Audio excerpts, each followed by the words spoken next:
Imagine closing a claim by the book, and 6 months later, a sheriff serves you with a bad faith lawsuit that lists your name right under the carrier's. You did nothing wrong, but the legal bill alone could erase a year's income or more. Today, industry leader Frank Marks exposes the hidden liability gaps that most independents never see coming and the simple coverage moves that keep a baseless suit from torching your career. Starting now. Being a great adjuster isn't just about policy and software. You gotta know the difference between hail damage and worn out shingles. Hague has the gold standard books and certifications to back you up in the field or at the desk. Scan the QR code or hit hagueeducation.com and use Adjuster TV for a discount and level up with Hague. Talk a little bit about errors and omissions and general liability insurance and how that kind of fits into the tools and sort of things that an adjuster needs, a property adjuster, whether they're field or remote, to be successful and to be kind of CYA, right, so to speak. And that's a great subject because most adjusters are thinking about, let me get my first claim, let me get out there and handle this, and not realizing that there are things that can happen. We're a litigious society, so it doesn't mean they have to do something wrong to get themselves sued. Many years ago, 20, 25 years ago, the independent adjusters E&O was mixed in with architects and accountants and other lines of business. So the loss ratio that we were mixed in with was not pretty. And decided in 2002 or 3, industry said, you know, this mold is a real problem, and we're not going to insure independent adjusters for mold anymore. Even though we don't create it or remove it, we were involved in claims where mold was an issue. So we never worried about being sued from an indemnity standpoint. It was the defense costs. So that's why CPLIC, Claims Professional Liability Insurance Company, actually that was the genesis of it, because our adjusters couldn't get protection under E&O. So 2004, the company began. It's a $9 million company now. We came in 40% under the rate that other people were charging, and we grew pretty quickly initially. The company has done very, very well. We have over 800 independent insurance adjusters or companies insured with CPLIC. And I can honestly tell you, I'm paying the same premium or very close to the same premium I have for 20 years with CPLIC, which is amazing. But we didn't start the company to make money per se. We started to actually protect ourselves. And the National Association of Independent Insurance Adjusters fronted $60,000 to do an actuarial study that showed that our loss ratio for our group was more like 25%, not the 40 or 50% that the industry thought we were. So that's why we were able to come in so much lower, and we're still the most competitive company out there. We're the largest insurer of independent insurance adjusters in the country. Yeah, so that's my next question. Are there competitors to CPLIC in our space, or is it just like Hiscox, and the sort of generic, like a Baker, Uber driver, right, architect kind of companies? Hiscox is a big competitor, and I think they have just a pool of IAs, that the way they approach it. But there's other companies like Philadelphia Insurance, US Liability. A lot of the other companies do write E&O for adjusters. And we write not just E&O, but general liability. We have cyber and drone coverage as well. We pretty much cover the gamut of what a company might need. And the limit started at $500,000, and we can write up to $5 million. And if we have a larger insured, we actually have access to $10 million in coverage. What's your role at CPLIC? So I actually started when I was on the board of the National Association. I was an immediate past president when this idea came up. Michael Hale brought this idea to the National. Dan Price was the president at the time. I said to myself, I think this is a wonderful idea. I was just concerned, Matt, how are we going to raise over $1 million before we could write our first policy from a group of very conservative businessmen? But through the grace of God and the hard work of Michael Hale, they raised $1.2 million and started the company with Swiss Re as our reinsurer. And I was asked in 2005 to come onto the board. And the reason why, the way they set it up is past presidents of the National, they thought would be good candidates as board members. And that's why I got in there. I was there for 10 years. I thought I pretty much served my time, and I was pretty much ready to say, you guys are doing great. I'm going to get off the board now, when the opportunity for a new secretary treasurer came up, because one of our directors, Bruce Mountjoy, had to retire. And so I took the job on a temporary basis, and here I am now, 10 years later, still on the board as secretary treasurer. And it's been a great, rewarding experience. So, for people who don't really understand what E&O or errors and omissions insurance does, kind of lay out like a scenario where it might trigger E&O, the CPLIC or another company to get involved with the adjuster. Yes. So the adjuster goes out, he's representing a client, an insurance company. He handles the claim.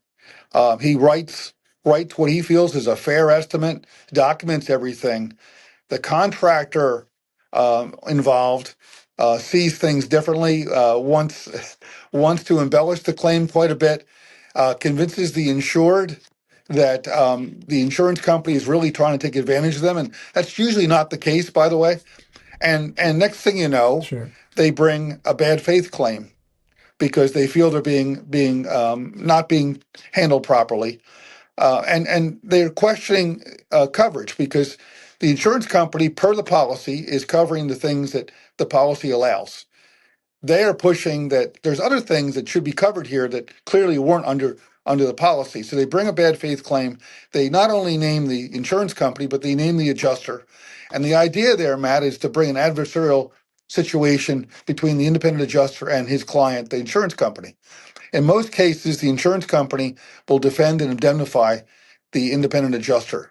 Uh, but there's like 15% of the time they don't. And that's when you really do need your coverage. And it's E&O coverage basically is pretty inexpensive when you consider what it's protecting you for. Yeah, for sure. Now, what about general liability insurance? Like, what is that for specifically? That's the same thing. You happen to be at the property, and things happen. I mean, there are problems. A lot of times we're at the property because contractors have done a bad job, and we're there as third-party adjusters looking at property damage. But stuff happens when you're at the property, and let's just say an adjuster is there. He climbs up on the roof, and next thing you know, his foot goes through the roof. Okay, and damages the property. There could be some GL exposure there. There could be some property exposure. That's why you want both. Gotcha. All right. Well, let's talk about the National Association of Independent Adjusters. Kind of explain what it is and how this particular organization supports independent adjusters, and it's kind of it's like small firms and independent Yes, adjusters, we have right? small firms. About 65% of the companies in the national are smaller companies, where 35% would be medium to larger companies. The national started in 1937 because the defense bar decided to bring lawsuits claiming that independent adjusters were acting as attorneys, and they're by investigating claims and taking releases. That's a legal document, and they said that shouldn't. So they were trying to bar adjusters basically from existing.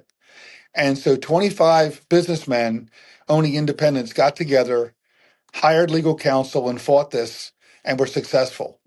And so we're coming up on 90 years in a couple years of being in business. Now, it's grown from those 25 companies to we had 400 plus members at one time. They support the independent in so many ways.